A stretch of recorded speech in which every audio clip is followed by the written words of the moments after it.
Do you want to improve your English without feeling like you're studying? Stories can help you learn new vocabulary, grammar structures, and everyday phrases without boring lessons or heavy textbooks. Today's story is not just fun and exciting, it's also packed with useful English that you'll remember because it's part of an adventure. So relax, listen carefully, and let the story teach you naturally. If you enjoy this kind of learning, don't forget to like, subscribe, and turn on notifications so you never miss our next story. Now, let's jump into the adventure. It was a warm summer morning when a boy named Leo stepped out of a tall hotel in downtown Manhattan.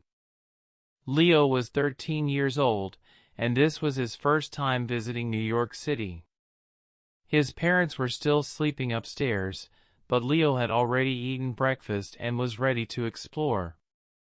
That day, he had one goal: visit the Statue of Liberty. He had seen photos of it in books, on the internet, and in movies. But he wanted to see it with his own eyes. He had a small backpack, a map in his pocket, and a phone with a camera ready to capture the moment. Around 10 in the morning, Leo walked toward Battery Park. The streets were already full of people. Taxis honked, buses rumbled by, and the tall buildings stood like giants watching everything below. He arrived at the ferry terminal just before 11. The line to buy tickets was long, but he didn't mind. Everything around him felt new and exciting. Tourists from all over the world stood around him, taking selfies and reading maps in different languages. Finally, Leo stepped onto the ferry. It rocked gently in the water as it pulled away from the dock. The wind blew softly, and seagulls flew overhead. He could already see the statue in the distance, standing tall and proud with her torch raised high. It was just like he imagined, only bigger and more impressive. On Liberty Island, Leo walked along the path that circled the statue. He took pictures from every angle. He even lay down on the grass to capture a photo that made the statue look like it was standing on his hand. He laughed quietly to himself as he checked the photo. It looked perfect. He visited the small museum near the statue, read a few signs, and bought a postcard from the gift shop. Around 1 in the afternoon, Leo sat on a bench and opened a sandwich he had packed. As he ate, he watched the water sparkle in the sunlight and felt proud of himself. He had planned this adventure all on his own.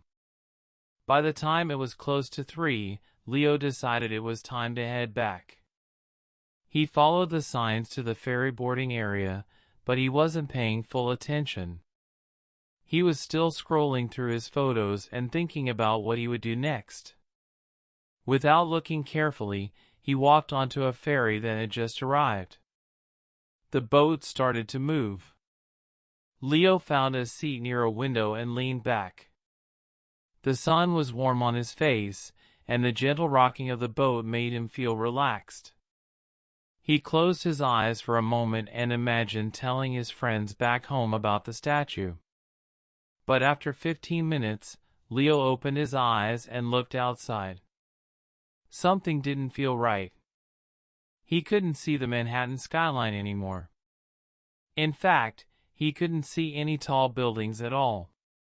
Instead, there were trees, small houses, and a quiet shoreline.